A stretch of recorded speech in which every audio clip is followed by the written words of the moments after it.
In the summer of 1945, Britain stood victorious. They had survived the Blitz, helped defeat Nazi Germany, and maintained their vast empire spanning a quarter of the world's population. Yet within 18 months, Britain would be forced to dismantle that empire, not because of military defeat, but because of a loan.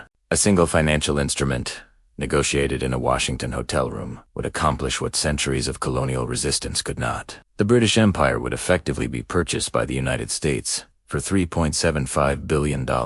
And the mechanism through which this happened reveals something uncomfortable about how global power actually transfers between nations. This isn't a story about conspiracy or betrayal. It's a story about leverage, debt, and the cold mathematics of international finance. And if you understand how this transaction worked, you'll understand how economic power operates at the highest levels, how empires actually fall, and why the international order you live in today was shaped not by ideology or military conquest, but by carefully structured financial dependency. Let's start with Britain's position in 1945.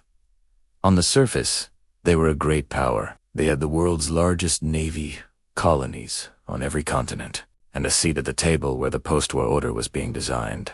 But underneath, the financial reality was catastrophic. Britain had spent 6 years fighting a total war. They had depleted their gold reserves, liquidated overseas investments, and accumulated massive debts. Their economy was redirected entirely toward military production. Consumer goods were scarce, infrastructure was damaged, and most critically, they were running an enormous trade deficit. Before the war, Britain had been the world's banker. British capital financed railways in Argentina, mines in South Africa, plantations in India. The returns from these investments covered Britain's trade deficit and funded their standard of living. But during the war, Britain had been forced to sell these assets to pay for weapons, food, and raw materials. By 1945, Britain had gone from being the world's largest creditor nation to being deeply in debt. They owed money to the United States, to Canada, and to their own colonies through a mechanism called sterling balances. Here's how sterling balances worked, and this detail matters. During the war, Britain had purchased vast quantities of goods from India, Egypt, and other colonies: rubber, cotton, food, raw materials. But instead of paying in gold or dollars, Britain paid in pounds sterling, credited 2 accounts in London. These colonies were told they could redeem these pounds after the war. By 1945, these sterling balances totaled about £3 billion, equivalent to roughly $12 billion today. Britain owed this money but didn't have the resources to pay it. Meanwhile, the United States had emerged from the war in an entirely different position. The American mainland had not been bombed. American industry had expanded massively. The U.S. controlled roughly half of global manufacturing capacity and held about 2/3 of the world's gold reserves. America was producing more than it could consume, and it needed markets for its goods. But Europe and Asia were devastated and couldn't afford to buy American products. This created a problem for the United States. Without customers, American factories would have to scale back production, potentially triggering a recession. The solution was to lend money to countries so they could buy American goods. But these loans came with conditions, and this is where the British Empire enters the picture. In August 1945, just days after Japan surrendered, Britain sent a delegation to Washington led by the economist John Maynard Keynes. Keynes was perhaps the most brilliant economist of his generation. He understood exactly what Britain needed, which was a large grant or interest-free loan to rebuild their economy without conditions. What Keynes discovered in Washington was that the United States had very different ideas. The American negotiators were led by a lawyer named William Clayton and a Treasury official named Harry Dexter White. Their position was straightforward. America would provide a loan, but Britain would have to agree to specific terms. Britain would have to make the pound sterling convertible to dollars within 1 year. This meant that anyone holding pounds could exchange them for dollars at a fixed rate. Britain would have to dismantle trade preferences within the British Empire, the system of imperial preference that gave British goods favorable treatment in colonial markets, and Britain would have to open their markets to American goods and services. Keynes argued against these terms. He understood that making sterling convertible too quickly would be disastrous. Britain didn't have enough dollars or gold to back up conversion demands. He knew that if Egypt and other creditors tried to convert their sterling balances to dollars, Britain would face a currency crisis. He also knew that dismantling imperial preference would weaken Britain's economic ties to its colonies, reducing Britain's ability to maintain the empire. But Keynes had no leverage. Britain needed dollars immediately. Without American financing, Britain would face food shortages, industrial collapse, and potential social unrest. The negotiations dragged on for months. Keynes became ill from the stress. He called the American terms harsh and humiliating. But in December 1945, Britain accepted. The Anglo-American Loan Agreement provided $3.75 billion to Britain at 2% interest, to be repaid over 50 years. In exchange, Britain agreed to make sterling convertible within 1 year, to eliminate discriminatory trade practices, and to support the American vision of a liberal international economic order based on free trade and open markets. The British Parliament debated the loan agreement bitterly. Many members understood they were accepting terms that would diminish British power, but the alternative was worse. Without the loan, Britain couldn't afford to import food or raw materials. Because this is where the mechanism reveals itself. Britain received the loan in tranches throughout 1946. They used it to purchase food, raw materials, and machinery, mostly from the United States. This kept British citizens fed and British factories running, but the conditions of the loan created immediate problems. In July 1947, as required by the agreement, Britain made the pound sterling convertible. Within weeks, there was a run on the pound. Countries holding sterling balances rushed to convert them to dollars. Britain's dollar reserves drained at an alarming rate. Within 5 weeks, Britain had lost nearly $1 billion. On August 20th, Britain suspended the experiment had failed, but the damage was done. The convertibility crisis demonstrated to the world that Britain could not maintain the value of its currency without American support. This undermined confidence in sterling as a reserve currency and in Britain's ability to manage its economic affairs. More importantly, it revealed Britain's dependence on American financial backing. Britain couldn't operate as an independent great power anymore. Every significant economic decision had to consider whether it would be acceptable to Washington. The second condition, eliminating imperial preference, worked more slowly but just as effectively. Before the war, British manufacturers had privileged access to colonial markets. Indian cotton could be processed in Manchester and sold back to India with favorable tariffs. Canadian wheat could be milled in Britain. Australian wool could be turned into British textiles. This system had sustained British industry and employment for decades. But under the loan agreement, Britain had to open these markets to competition, primarily American competition. Over the next few years, American goods flooded into markets that had been British preserves. American cars, machinery, consumer products, all entered colonial markets at competitive prices. British manufacturers, still recovering from war damage, couldn't compete. The third effect was more subtle, but perhaps most important. The loan agreement required Britain to support the Bretton Woods system, the new international monetary order, designed largely by the United States. Under Bretton Woods, currencies would be fixed to the dollar, and the dollar would be convertible to gold at $35 per ounce. This system made the dollar, not the pound, the world's primary reserve currency. It institutionalized American financial dominance. Britain had no choice but to accept this because rejecting it would mean losing American financial support. Now, the collapse of the British Empire is often attributed to nationalist movements, to figures like Gandhi and Nehru, to the moral unsustainability of colonial rule. All of this is true, but the economic reality made decolonization inevitable, regardless of political will. Britain simply could not afford to maintain an empire. Military forces stationed across Asia, Africa, and the Middle East were expensive. Colonial administration required personnel, infrastructure, and resources. Before the war, the economic benefits of empire had justified these costs. After the war, they didn't. In 1947, Britain granted independence to India and Pakistan, the jewels of the empire, containing 400 million people. Trying to maintain imperial control over a country you owe billions to is not a sustainable position. Over the next 15 years, Britain decolonized most of Africa and much of Asia. Some transitions were peaceful, some were violent, but all were driven partly by economic necessity. The empire that had taken centuries to build was dismantled in less than 2 decades.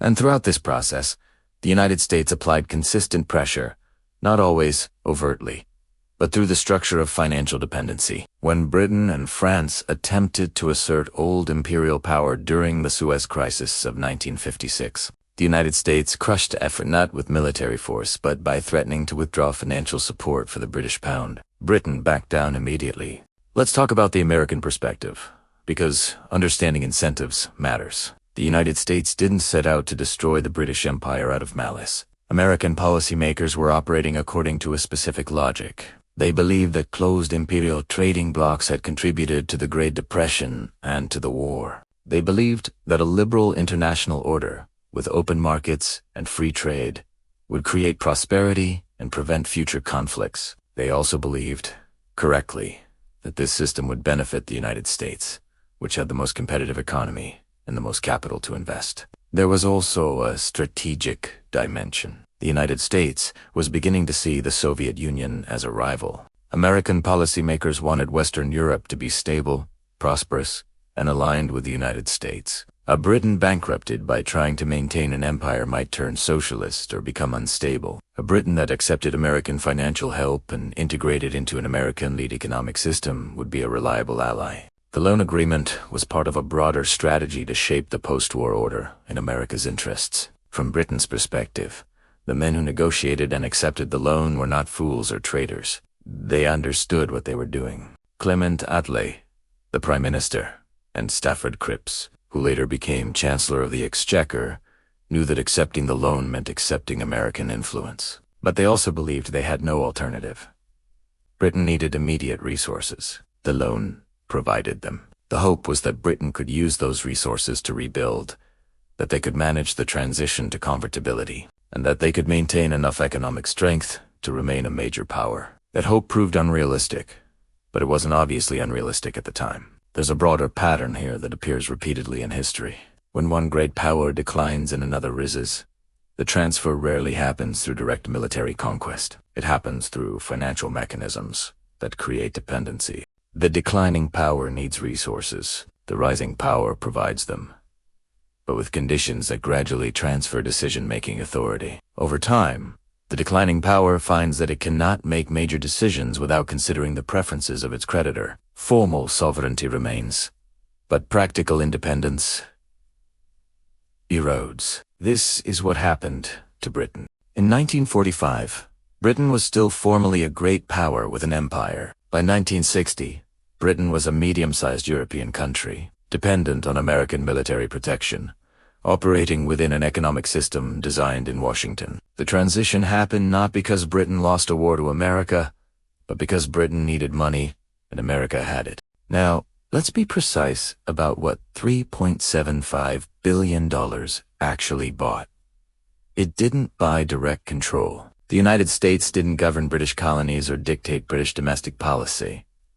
What it bought was structural influence. Britain needed to maintain good relations with Washington to ensure continued access to American markets and capital. This meant Britain generally supported American foreign policy, even when British interests diverged. It meant Britain accepted a subordinate role in the Western alliance. It meant Britain opened its economy to American investment and trade. And critically, it meant Britain could not maintain the closed imperial system that had been the foundation of British power. The loan itself was fully repaid. Britain made the final payment in 2006, more than 60 years after the loan was issued. The interest Britain paid over those decades was substantial. But the real cost wasn't the financial repayment. The real cost was the geopolitical reordering that the loan enabled. The British Empire, which had dominated global trade, controlled sea lanes, and shaped the rules of international commerce for more than a century, was replaced by an American-led order. And the instrument of that replacement was debt. There's an important nuance here. The United States didn't single-handedly dismantle the British Empire. Nationalist movements, changing moral attitudes about colonialism, the practical difficulties of maintaining control over hostile populations, all of these factors mattered. But financial dependency accelerated and shaped the process. It determined the timing, the pace, and the terms under which decolonization happened. And it ensured that as the British Empire dissolved, the successor arrangements would be designed in ways compatible with American interests. Consider India as a specific example. India became independent in 1947, just 2 years after the loan agreement. This wasn't a coincidence. Britain was drowning in debt to India through sterling ballanters. Britain didn't have the military resources to suppress Indian nationalism while simultaneously recovering from the war. And the United States, Britain's main source of financial support, was ideologically opposed to colonialism and practically interested in accessing Indian markets. All of these pressures converged. Indian independence was inevitable, but the financial crisis made it immediate. Or consider the Middle East.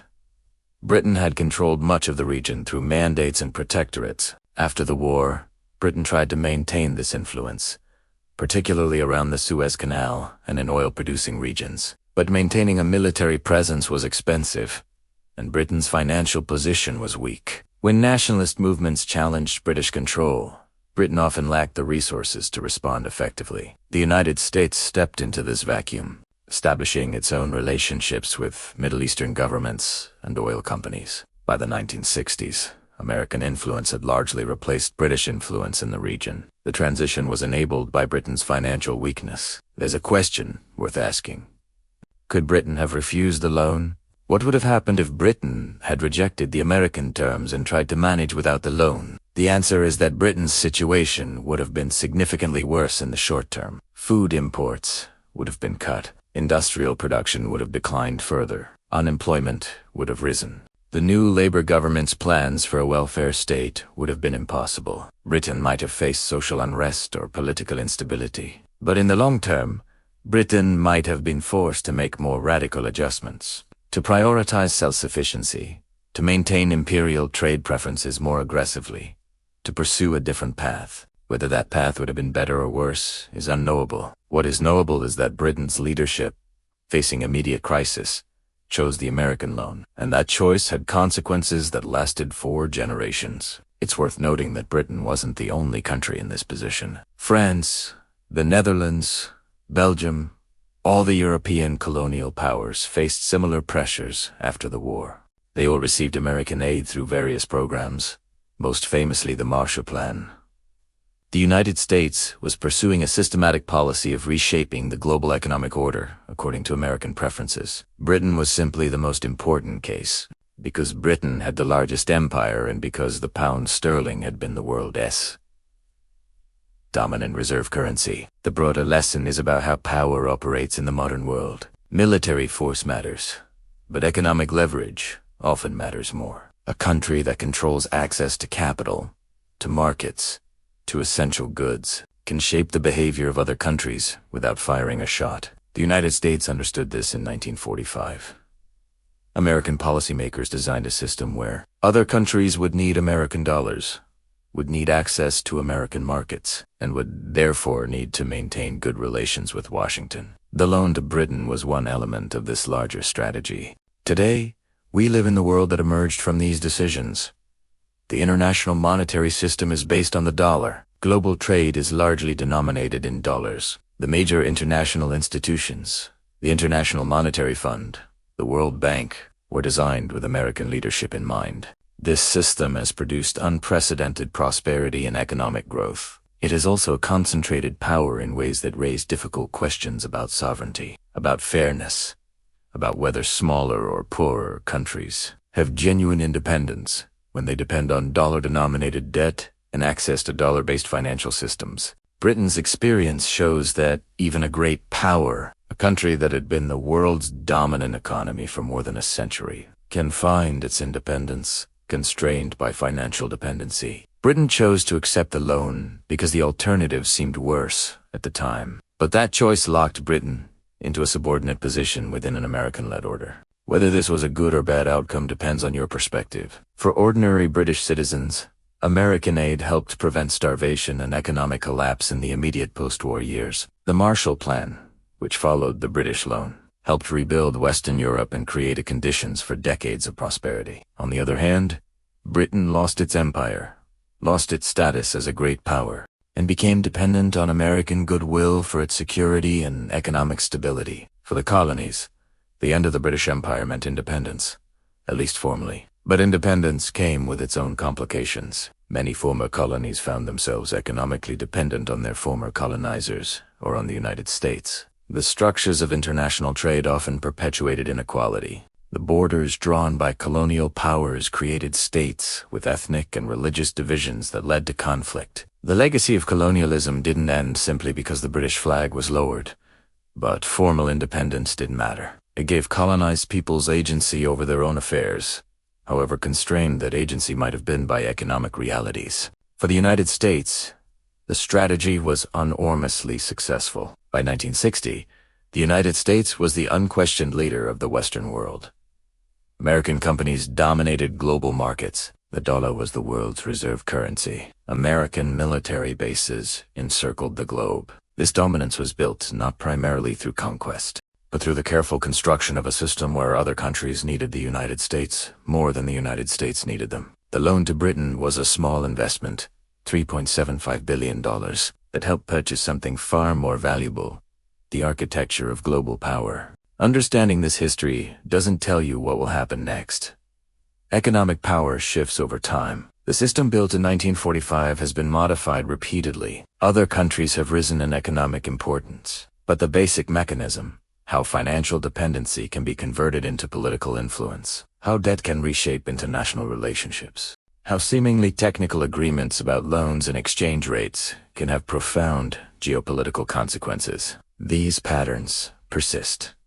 They show up in relationships between China and developing countries today. They show up in negotiations between the European Union and struggling member states. They show up whenever one entity has capital and another entity needs it. The British Empire lasted for centuries. It encompassed a quarter of the world's population and a quarter of the world's land area. It shaped languages, legal systems, economies, and cultures across the globe.